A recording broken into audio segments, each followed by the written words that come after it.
Olá, bem-vindos a mais uma exploração detalhada. Hoje a gente mergulha num sistema de autoconhecimento que, olha, tem dado o que falar, o Eneagrama. Nossa análise vai ser baseada num guia bem focado na aplicação dele na prática terapêutica. A ideia aqui é entender o que é esse tal de Eneagrama, sabe? Quais são os componentes principais, tipo os tipos, o símbolo e, acho que o mais importante, como ele pode funcionar como ferramenta de transformação, como está descrito no material que a gente recebeu. Vamos lá desvendar isso? Sim. E um ponto legal que a fonte já traz de cara é que o Eneagrama, ele busca ir além de só classificar as pessoas, sabe? Diferente de outros sistemas, talvez, o foco dele está nas motivações mais profundas, que muitas vezes nem são conscientes. Nas paixões, que aqui é mais no sentido de padrões emocionais reativos, né? E até nas feridas, que acabam moldando quem a gente é. É quase um mapa da nossa paisagem interna. Um mapa, interessante isso. Um mapa que, segundo o guia, revela esses padrões automáticos de sentir, pensar, agir. Ajuda a entender não só o que a gente faz, mas por que a gente faz, né? O porquê por trás. Exato. E aí que tá o valor terapêutico dele, né? Ele meio que joga uma luz nos mecanismos de defesa que cada tipo costuma usar. A fonte até cita exemplos, tipo o tipo 1, que busca a perfeição para tentar calar a crítica interna, sabe? Ou o 7, que usa a racionalização para fugir da dor emocional. E o sistema não foca só no problema, no que causa sofrimento. Ele também aponta pro potencial de crescimento, de integração, fala até de uma dimensão mais espiritual, um caminho para ir além dessas fixações do ego. O material dá aquele exemplo prático do tipo 7, né? Com a paixão da gula, que não é só comida, é de experiências. A pessoa pode perceber que aquela busca sem fim por novidade, por planejar tudo, é na verdade uma fuga. Uma fuga do desconforto interno. Entender isso já é um passo enorme para a mudança, imagino. A ideia não é ficar preso num rótulo, né? Mas usar o mapa para se libertar dos automatismos. Justamente. É um mapa para liberdade, não para prisão. E a origem disso, parece que a história é meio...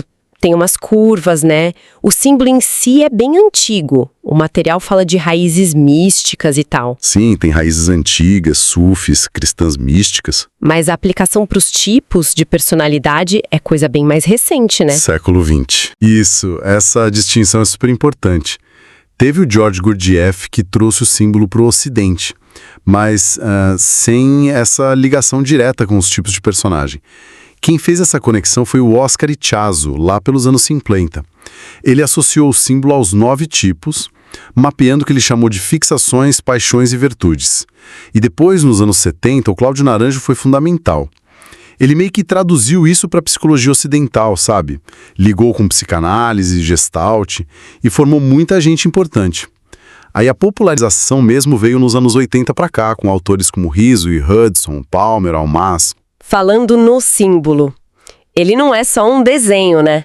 O guia diz que a estrutura dele tem significados. A unidade na nossa essência. O triângulo que fica dentro, ligando os pontos 3, 6, 9, simboliza umas leis de transformação, tipo criação, conservação, dissolução. E são pontos-chave para a mudança. E tem a hexade, aquela figura irregular 1, 4, 2, 8, 5, 7. Essa mostra o fluxo dinâmico, as conexões, os caminhos de desenvolvimento entre os tipos. Juntos, eles formam esse mapa dinâmico. Tem a estrutura, os pontos que representam padrões mais estáveis e as linhas que mostram o potencial de movimento, de mudança. Legal! E no coração desse mapa, então, estão os 9 tipos de personalidade. O guia reforça bem, não tem tipo melhor ou pior que o outro. Cada um tem os seus dons e desafios, né? E todos giram em torno de uma motivação central, muitas vezes ligada a uma percepção lá da infância. Vamos passar rapidinho por eles, como a fonte descreve? Tipo 1. O perfeccionista quer ser bom, correto. O prestativo quer ser amado, necessário. O realizador quer ser valioso, admirado. Tipo 4. O individualista quer ser único, autêntico. O investigador quer ser competente, capaz. O leal quer segurança, apoio. Isso. Tipo 7. O entusiasta quer satisfação, evitar dor. O desafiador quer se proteger, controlar. O pacificador quer paz, harmonia. Exatamente. E entender qual desses tipos é digamos, o principal da pessoa, dá uma lente muito poderosa para a terapia. Ajuda a ver os padrões automáticos, as defesas e também os recursos que a pessoa tem de um jeito mais claro. Aí a abordagem fica muito mais ajustada, né? Personalizada. Entendi. O material também agrupa esses tipos em tríades, né? Ou centros de inteligência. O que significa isso na prática? As tríades. Significa que a gente processa a realidade por 3 centros principais de inteligência, digamos assim. O instintivo, que está ligado ao corpo, à ação. O emocional, ligado ao coração, aos sentimentos. E o mental, ligado à cabeça, ao pensamento. Todos nós temos os 3, claro. Mas geralmente um deles predomina, sabe? Ele meio que filtra a nossa primeira reação ao mundo. A tríade do instinto, que são os tipos 8, 9 e 1, tem a raiva como tema central. Eles reagem primeiro pelo corpo, pela ação. O 8 expressa a raiva, o 9 meio que nega ou adormece ela, e o 1 internaliza, vira autocrítica. Nossa, que interessante, a forma como a mesma emoção base se manifesta, né? Exato. Aí tem a tríade do sentimento, tipos 2, 3, 4. A questão deles é mais com a imagem, a identidade. São muito sensíveis a como os outros os veem, buscam validação. O 2, que é amor, o 3, admiração, e o 4, compreensão da sua singularidade. E por fim, a tríade do pensamento, tipo 5, 6, 7. O tema central aqui é o medo, a ansiedade. Eles buscam segurança através da mente, do planejamento. O 5 se retrai para entender, o 6 busca certezas e apoio, o 7 se projeta para frente, para experiências positivas. Entendi. Identificar qual tríade domina ajuda muito a entender como a pessoa processa as coisas primariamente. O trabalho terapêutico pode ser, por exemplo, ajudar um tipo do instinto a sentir mais, ou um tipo mental a se conectar mais com o corpo e as emoções. A meta é integrar melhor esses centros. Faz sentido, mas aí parece que a gente não é só um tipo puro, né? O material fala das asas. Como é que elas entram nisso? Boa pergunta. As asas, ou wings, são os tipos que ficam do lado do nosso tipo principal lá no círculo do Eneagrama. Geralmente, uma dessas asas tem uma influência maior, sabe? É como se ela adicionasse um tempero, uma cor diferente ao tipo base. Um tempero, gostei disso. Por exemplo, pega o tipo 5, o investigador. Se ele tem uma asa 4, individualista forte, a gente chama de 5W4, ele tende a ser mais introspectivo, talvez mais criativo, mais conectado com as emoções. Já um 5 com asa 6, leal, forte, o 5W6, talvez seja mais pragmático, mais focado em segurança, em sistemas, mais ansioso também, talvez. As asas mostram que a gente é mais complexo, né? Trazem nuances, outros recursos. E às vezes até uns conflitos internos extras. Entendi. E aqui a coisa parece ficar ainda mais dinâmica.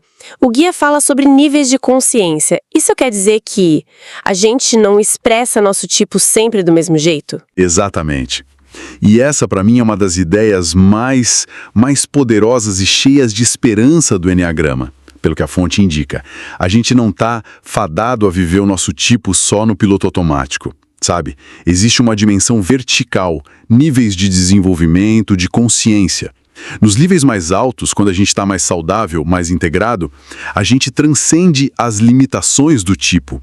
A gente manifesta as qualidades mais elevadas, que o Eneagrama chama de virtudes.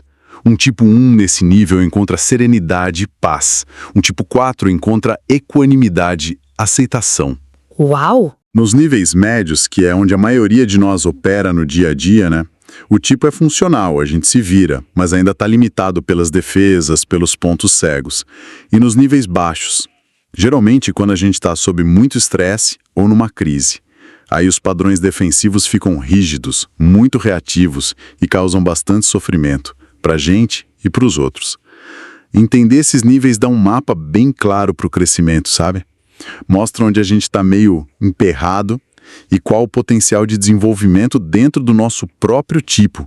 Não é mudar de tipo, é florescer no seu tipo. Faz todo sentido. Nossa, isso é bem profundo mesmo. E as flechas que tem no símbolo, ligando uns tipos aos outros, o que elas indicam nesse mapa aí? As flechas, elas apontam para outros dois tipos e indicam esses movimentos dinâmicos que a gente pode fazer. São caminhos de desenvolvimento ou de reação quando a gente está sob estresse. Importante, não é que a pessoa muda de tipo, tá?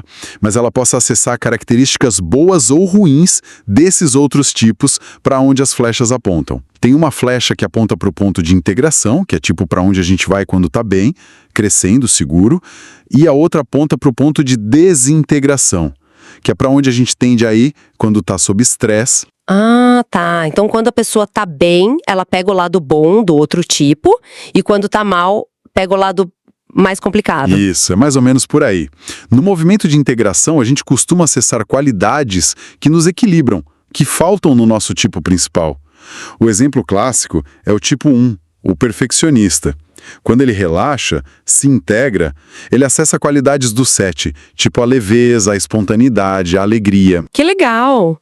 Ou o 4, o individualista. Quando se integra, acessa qualidades do 1 como disciplina, objetividade, organização. Ajuda a colocar a sensibilidade dele no mundo.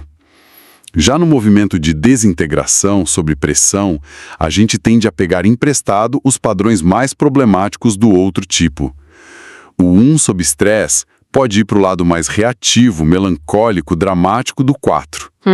E o 4 sob estresse pode ir para o lado mais dependente, buscando aprovação externa, meio grudento, como o 2 nos níveis mais baixos. Na terapia, observar esses movimentos ajuda demais a entender o processo da pessoa e dá para incentivar conscientemente o acesso às qualidades do ponto de integração. Entendi! Caramba, é bastante coisa. E além do tipo, asas, níveis, flechas, o guia ainda coloca mais uma camada: instintos e subtipos. Como funciona isso? Pois é, parece complexo, mas essa camada adiciona uma especificidade incrível. A ideia é que, além da estrutura psicológica, do tipo, a gente é movido por 3 instintos biológicos básicos: o autopreservação, que tem foco na segurança física, no bem-estar, nos recursos, tipo casa, comida, saúde e dinheiro. O social, que foca no pertencimento, no grupo, na hierarquia, na conexão com a comunidade, no status. E o sexual, ou também chamado 1 a 1, que busca intensidade, atração, conexão profunda com outra pessoa, energia vital. Todo mundo tem os 3 instintos, mas um deles geralmente é dominante. Ele meio que direciona a energia do tipo de personalidade. Ah. Aí a combinação do tipo principal, de 1 a 9, com o instinto dominante, autopreservação social ou sexual, cria 27 subtipos. E é isso que explica por que pessoas do mesmo tipo podem parecer tão diferentes na prática. Nossa, 27. Faz sentido agora porque às vezes é difícil identificar alguém só pelo tipo base. Totalmente. O exemplo do tipo 6 que o material traz é ótimo para ilustrar. Um 6 autopreservação vai focar muito na busca por segurança material, física. Pode ser até mais quente, mas acolhedor para criar alianças protetoras. Já um 6 social busca segurança sendo leal a autoridades, a grupos, seguindo regras, cumprindo deveres. É o soldado fiel. E o 6 sexual busca segurança na intensidade da conexão 1 a 1. Ele testa a confiança do outro, pode ser mais direto, mais desafiador, até meio contrafóbico, sabe? Indo contra o medo para provar força. Caramba, são 3 mundos bem diferentes dentro do mesmo tipo 6. Exato. E entender o subtipo na terapia é crucial. Porque revela onde a paixão do tipo se manifesta com mais força, qual necessidade instintiva está mais desequilibrada, como são os padrões de relacionamento. Ajuda muito a direcionar o trabalho. Relação exata entre elas? Elas são como os 2 polos da jornada de transformação de cada tipo. As paixões são aquelas emoções ou impulsos centrais que nos prendem nos padrões limitantes do ego. Tipo a ira no 1, o orgulho no 2, a vaidade no 3, a inveja no 4, a avareza no 5, medo no 6, gula no 7, luxúria no 8, preguiça no 9. São como a cola emocional que segura a estrutura do nosso tipo. A cola emocional, boa definição. E as virtudes são as qualidades essenciais do nosso ser, da nossa natureza mais profunda, que emergem quando a gente consegue observar e compreender a paixão sem ser totalmente dominado por ela. Serenidade para o 1, humildade para o 2, autenticidade para o 3, equanimidade para o 4, desapego para o 5, coragem para o 6, sobriedade para o 7, inocência para o 8, ação correta para o 9. A paixão não é algo para ser arrancado fora, entende? Mas para ser compreendido, acolhido e transformado pela consciência.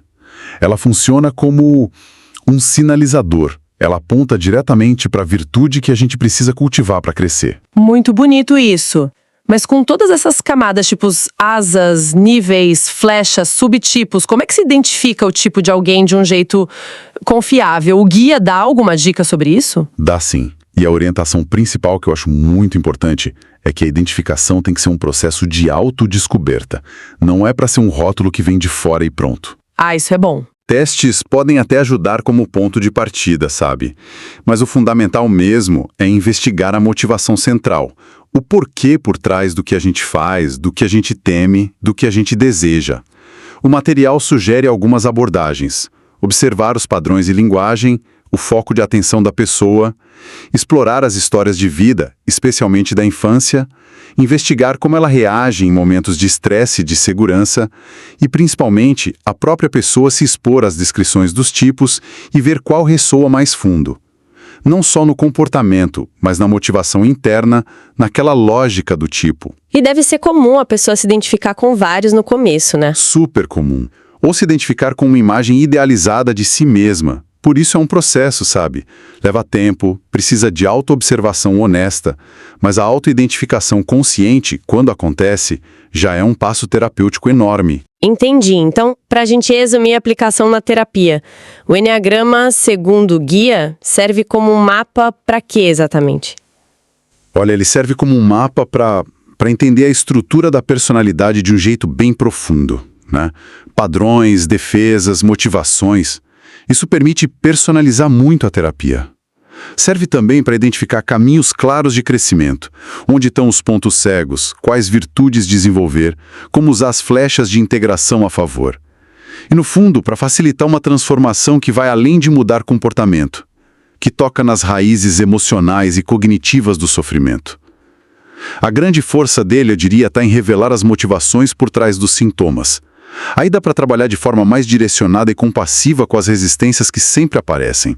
O guia até deu aqueles exemplos de foco terapêutico para alguns tipos, né? Sim, por exemplo, como o tipo 1 perfeccionista, que é todo certinho e reprime raiva, transformando em autocrítica, o trabalho é muito sobre reconhecer esse crítico interno, sabe? Cultivar compaixão pela imperfeição, relaxar e buscar a leveza lá do ponto de integração, o tipo 7. A meta é a serenidade. Com o tipo 4, individualista, que busca autenticidade, mas muitas vezes fica preso na sensação de que falta alguma coisa, a paixão da inveja, a terapia ajuda a reconhecer essa identificação com a falta, a cultivar gratidão pelo que já existe, equanimidade, e a usar a disciplina lá do ponto de integração, o tipo 1, para trazer a sensibilidade dele para o mundo real. Faz sentido. E com o tipo 8, desafiador, que busca força, controle, nega a própria vulnerabilidade e tem aquela paixão da luxúria, do excesso, o trabalho é justamente reconhecer e acolher a vulnerabilidade, aprender a modular a intensidade e buscar a conexão mais suave, mais receptiva, do ponto de integração, o tipo 2. A meta é a inocência, que é uma força sem precisar de armadura. Nossa, exemplos bem claros do potencial de transformação.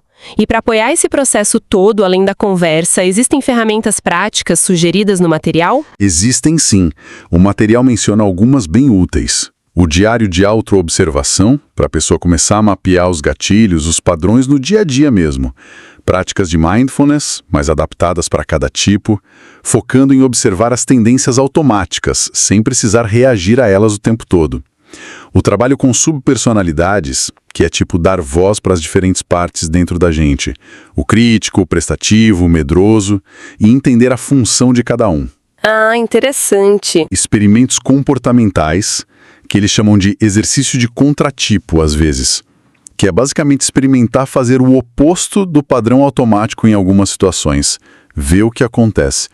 E a prática dos 3 centros, que é conscientemente checar o corpo, o coração e a mente para buscar mais equilíbrio entre eles.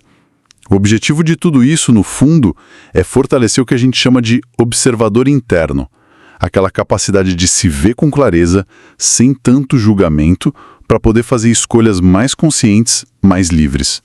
Então, o panorama que fica dessa nossa análise detalhada do Enneagrama, olhando para essa fonte que a gente usou, é o de um sistema complexo, não dá para negar, mas profundamente dinâmico.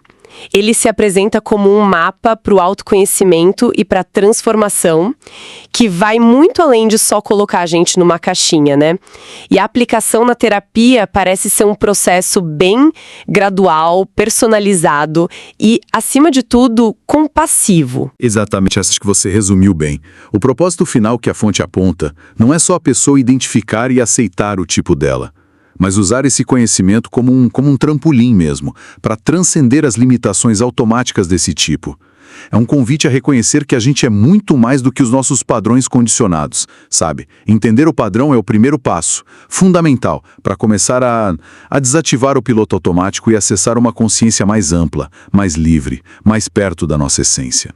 Muito bom. Fica então talvez uma provocação para a nossa reflexão, inspirada por essa exploração toda, considerando esses padrões de motivação, de defesa e também o potencial de crescimento que a gente discutiu aqui, será que teria alguma pequena situação ou alguma reação nossa no dia a dia dessa semana que talvez pudesse ser olhada com um pouquinho mais de curiosidade à luz do Enneagrama? Fica aí algo para a gente observar. Até a próxima!